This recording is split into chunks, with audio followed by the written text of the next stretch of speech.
మంచిదారేలే. ఎంతైనా నువ్వు బాగా తెలియగలడు. అగ్రికల్చర్ బీఎస్సీ కదా. అబ్బా, పొగుడు కూడా మానేసి అసలు విషయానికి రండి. ఏ విషయం? ఏముంది, వచ్చే శ్రావణ మాసంలో వీళ్ళ అబ్బాయికి మన అమ్మాయికి పెళ్లి.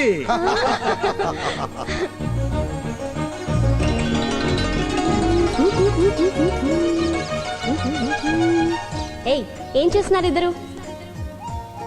ఎప్పుడు మీరిద్దరు ఇలా ప్రేమించుకోవడం కాదు, ఇద్దరు విడిగా ఉంటే తెలుస్తుందా బాధ. నాకు మా బావకి పెళ్లి కుదిరింది.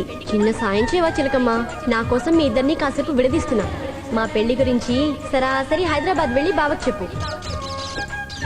నువ్వు బయటకు వచ్చి విమానంలాగా స్పీడ్ గా వెళ్ళిపోయి చెప్పు. ఇదిగో, నువ్వు మర్చిపోతావేమో, నాలాగా నీకు కూడా కొంచెం మతిమరుపు ఎక్కువ. అందుకే ఉత్తరం రాస్తాను, నీ రెక్కల మీద రాసి పంపిస్తాను. బావా, మన పెళ్ళి దిష్టి, పక్కూరు దిష్టి, అయినోళ్ళ దిష్టి, కానోళ్ళ దిష్టి, అందరి దిష్టి ఎరగడైపోవాలా. లోపలికి పదండి బాబు. అయ్య బాబాయ్, బాబాయ్, అదేంటండి అలా చేసేసినారు? అదేంటి, నా కొడుకు కాళ్ళు లాగి కింద పడేస్తాడని భయపడుతున్నావా? అబ్బాయి అదేం లేదండి. ఏంటే నిజంగానే ఏడుస్తున్నావు? మంచోరేనండి. మా ఆయన కొట్టినప్పుడే నేను ఏడవలేదండి. బంగారం లాంటి బిడ్డ నా కాళ్ళ మీద పడితే నేనేటైపోను. కన్నీళ్ళు నాకు ఇంకేం వస్తాయండి. తప్పేముంది, చాకలి చలువ కోరుతుందని నాన్నగారు కూడా చెప్పారు. నువ్వు దీవిస్తే నాకంతా శుభమే జరుగుతుంది. అట్టగే బాబు. శుభం, నీకంతా మేలే జరుగుతుంది. నా ఆయుష్ కూడా పోసుకుని 100 బతకాలి. అవునరా, అందరికీ నమస్కారం చేశావు. నా కూతురంటే ఆ మాత్రం గౌరవం లేదా నీకు? ఎందుకు లేదు మావయ్య? మరి అమ్మాయి కాళ్ళకి నమస్కారం చేయి. అయ్యో చాలే ఊరుకోండి. వేళాకోలానికైనా అద్దుపద్దు ఉండాలి. నేను అమ్మాయి కాళ్ళకి నమస్కారం చేయమంది మన గొప్పతనం చూపించుకోవడానికి కాదు. అమ్మాయి అంటే తనకెంత ఇష్టమో అందరికీ తెలియజేయటానికి, తన కాబోయే భర్త ఎంత మంచివాడో మన అమ్మాయికి తెలియటానికి. పదం లోపలికి. ఏ నాన్న, మామయ్య గారు అమ్మాయి మహాలక్ష్మి అంటే నీకు ఇష్టమేగా? ఇష్టమే నాన్నగారండి. మీకు ఇష్టమైనవన్నీ నాకు ఇష్టమే. ఈ శ్రావణ మాసంలోనే మీ ఇద్దరికి పెళ్లి జరిపిద్దాం అనుకుంటున్నాను. నీ చదువుకేమి ఇబ్బంది లేదు కదా? చదువుకేం ఇబ్బంది లేదు నాన్నగారండి. వెంటనే పెళ్లి చేయకపోతే మీ వాడు ఇబ్బందిలో పడేట్టున్నాడు. పంతులు గారిని పిలిపించి ముహూర్తాలు పెట్టిస్తే సరి. ఏమండి ఒకసారి చెయ్యలేమండి, చెయ్యలేమండి. ఎందుకయ్యా? చెప్తాను సేకండు. ఆడపిల్ల తంటే అణిగి మణిగి ఉండాలంటారు. తమరు అగ్నిపర్వతం అండి. మగ పిల్లాడి తండ్రినే కాళ్ళ బేరానికి తీసుకొచ్చారంటే మీరు అసాధ్యులండి బాబు. పొంతులు, మాకిష్టరావు స్టైలే వేరు. స్టైల్ అంటే మామూలు స్టైల్ కండి. బావమరిది చేతే భరతనాట్యం వాడించారు. మా బావమరిదిని కలిసావా? ఆది పురుషులు మిమ్మల్ని కలిస్తే చాలు ఆ ఉత్సవ విగ్రహాన్ని ఎప్పుడైనా కలవచ్చు. మా బావమరిది నిజంగా ఉత్సవ విగ్రహమే. కాకపోతే ఏమిటండి, ఓ నిమ్మ కూరంతా నోరేసుకారనే గాని అసలుకింత బ్రెయిన్ కూడా లేదండి బాబు. Same to same. నా నోట్లో మాట నీ నోటితో చెప్పావయ్యా. ఇదిగో, మీ తమ్ముడికి మెదడు లేదంటే విన్నావా? ఇప్పుడు పంతులు కూడా అదే మాట చెప్తున్నాడు. చాలే ఊరుకోండి. ఎప్పుడు మా తమ్ముడు అంటే మీకు లోకువే. 100% లోకువేనమ్మా.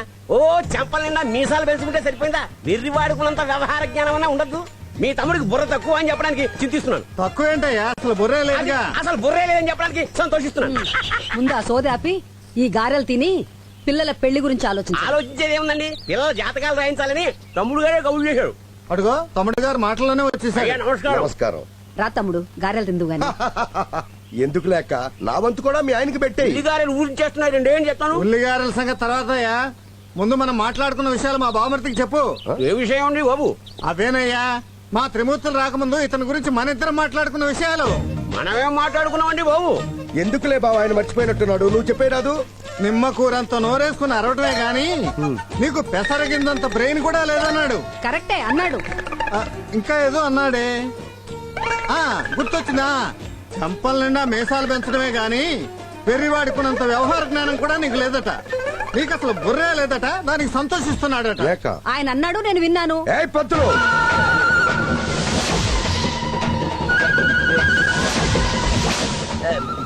నిన్నే అడుగుతున్నా, మాట్లాడు.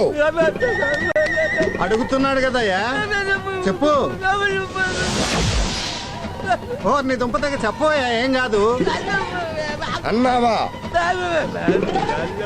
మాట్లాడు.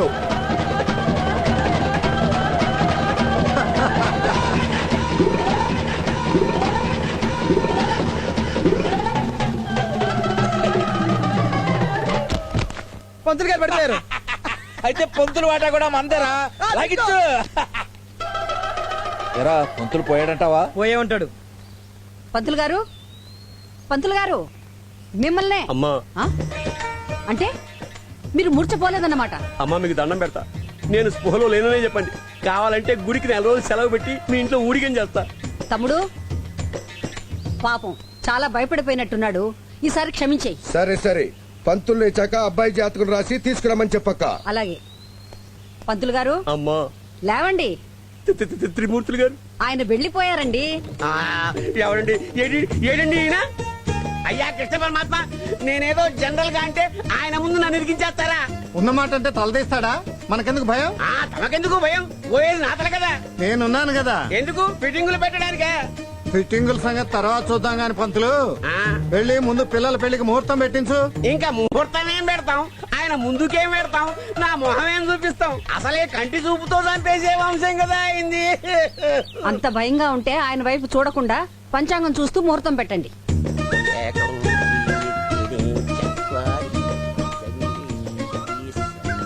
ముహూర్తాలు పెట్టేలోగా ఇచ్చిపుచ్చుకోటాలు మాట్లాడుకుందాం. అదేం లేదు బావోయ్, అబ్బాయిని ఇచ్చుకుంటాం, అమ్మాయిని పుచ్చుకుంటాం అంతే. ఏమయ్యా పంతులు, ఇంతసేపు చూసావు, ఇన్ని పేజీలు తిరిగేశావు, నీకు మంచి ముహూర్తమే దొరకలేదా? అదే చూస్తున్నానండి. వచ్చే శ్రావణ మాసం దశమి శుక్రవారం తెల్లవారుజామున దివ్యమైన ముహూర్తం ఉంది. ఏమయ్యా, నీకేమైనా మెల్లకన్నా? కాదండి, స్ట్రైట్ గా నేను ఎటు కూర్చున్నాను? లెఫ్ట్ లో. నేను లెఫ్ట్ లో కూర్చుంటే నువ్వు రైట్ లో చూస్తావా? తిరిగిటు. వద్దండి, శివాలయంలో శివుణ్ణి, విష్ణువాలయంలో నరసింహస్వామిని, ఏ నంది చోటు నుంచో బింది చాటు నుంచో చూడాలి తప్ప స్ట్రైట్ గా చూస్తే బూడిదే. అదేం కాదు త్రిమూర్తులు, ఆ. కంటి చూపుతో చంపేసే వంశం అట కదా మీది. ఎవడన్నాడు ఆ మాట? ఇంకెవరు? ఆ పంతులే అన్నాడు. ఏం పంతులు? మహాప్రభు, నేనేదో అన్నాను, ఈయనేదో విన్నాడు, అది మళ్ళీ మీతో ఇంకోలా అనే ప్రయత్నంలో ఉన్నాడు. ఏయ్ పంతులు, ఆగు, రా వెనక్కి, వస్తున్నా. రా దగ్గరికి. వచ్చేసా. నా కళ్ళల్లో కళ్ళు పెట్టి చూడు, సూటిగా చూడు, డైరెక్ట్ గా చూడు. ఏ చచ్చిపోయావా? మరెందుకన్నావా మాట?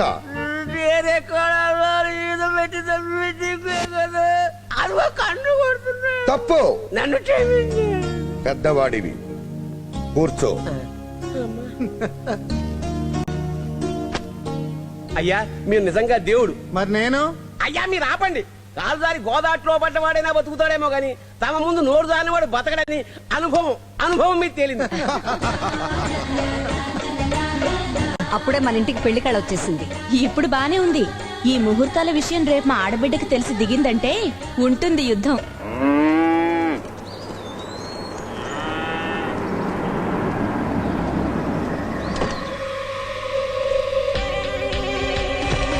దిగవయ్యా.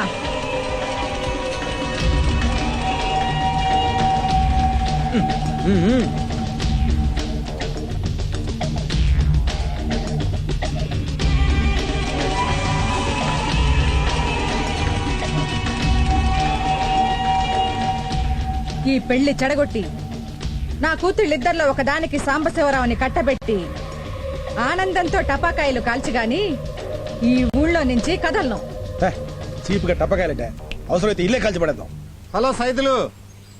ఏమయ్యా సైదులు, పెళ్ళింటికి వస్తా నవ్వుతూ రావాలి గాని కసుబుసులాడతావేంటి? కస్సు బుస్సులాడడం కాదురా, ఆ. భరతనాట్యం ఆడతాను. భరతనాట్యం, ఆ? డిస్కో. నీకెందుకురా? బాబాయ్ అంటే నన్ను కొట్టావేంటన్నా? ఇప్పుడు బాబాయ్ నిన్ను కొట్టాను, నిన్ను బాబాయ్ కొట్టాను. ఇట్ట కొట్టావేంటా బాబు? హ్యాబిట్. నీ హ్యాబిట్ పాడు గారు, కారణం లేకుండా కొడతావేంటా? కారణం ఉండే కొట్టాలా? కారణం లేకుండా కొడతాను, కారణం ఉండి కొడతాను, కారణం తెచ్చుకొని కొడతాను. ఎవరు? సైదులా? ఇప్పుడే నీ గురించి అనుకుంటూ ఉన్నాం. నీకు 100 ఏళ్ల ఆయుష్. ఏం కాంతం, బాగున్నావా? లేదమ్మా, జబ్బు పడ్డాం. నువ్వేదో మంది ఇస్తావంటగా మందు, అందుకని వచ్చాం. నేను మందు ఇవ్వడం ఏమిటే? ఇదిగో తీసుకోండి. నీకు మందు పెట్టే అలవాటుందిగా. ఈయన మేనల్లుడికి మందు పెట్టే కదా నీ కూతురికి వాల్చుకున్నావు. ఇదిగో సూర్యకాంతం, తెలిసి తెలియకుండా మాట్లాడకు. ఒళ్ళు దగ్గర పెట్టుకుని మాట్లాడు. ఏం మాట్లాడావమ్మా? ఏం మాట్లాడావా? కథ కథ ఆగు, ఆగు, ఆగు. ఏమమ్మా వదినమ్మా, ఏమిటి నీ ఉద్దేశం? మా ఆవిడికి గోధుర కప్పులా నోరుంది అనేగా నీ ఉద్దేశం? గయ్యాళి గంపలా అరుసులు అనేగా నీ ఉద్దేశం? నువ్వు ఆగు. మా సూర్యకాంతం ఒక బండ రాక్షసి, ఒక పరిగమాలింది, ఒక నీచం. ఏమయ్యా నువ్వు వాళ్ళని తిడుతున్నావా నన్ను